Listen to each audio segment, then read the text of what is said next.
August 9th, 1965. One man stands before a nation, trembling, speech cracking. Singapore has just been expelled from Malaysia. No army, no resources, no allies. For most leaders, this would have been the end. For Kuan, it was the start of an experiment that would rewrite the idea of power itself. This was a mud-flat swamp. Today, this is a modern city. 10 years from now, this will be a metropolis. Never fear. Singapore was a disaster zone. Slums everywhere, riots in the streets. Half the population couldn't read. 90% of food and water came from Malaysia, the same country that just abandoned them. Lee knew emotion wouldn't save them, so he did what every desperate visionary does. He built systems. His first rule: stability before freedom. Opposition? Neutralized. Corruption? Executed. Politically, not violently. Bureaucrats? Paid like CEOs and jailed if they stole. Lee's leadership was simple. If the government cannot be trusted, the country does not deserve to exist.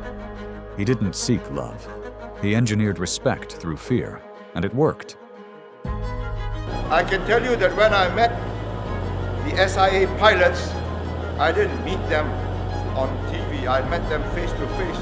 So 5 feet across the table so they can see me and see whether I'm still vigorous, able to campaign and take them on, whether it's worth taking me on. Singapore had no oil, no minerals, and no farmland. So Lee turned people into the resource. He invited Western corporations, Texas Instruments, Hewlett-Packard, General Electric, promising zero corruption and maximum efficiency. While other nations argued about ideology, Lee sold one thing: predictability. Singapore wasn't just open for business, it was the business. Lee wasn't just building an economy, he was manufacturing citizens. 4 official languages to erase tribalism, English as the unifying bridge, housing projects that forced races to live side by side. Clean streets became propaganda. Every rule had a purpose: erase chaos, reward order. Western critics called him authoritarian. Lee called it nation-building by design. I think, despite all that the West has said, nobody has said that we've been stuffing the ballot papers in. Not even our meanest enemies. Lee Kuan Yew didn't build a democracy. He built a blueprint, one that turned fear into focus and control into progress.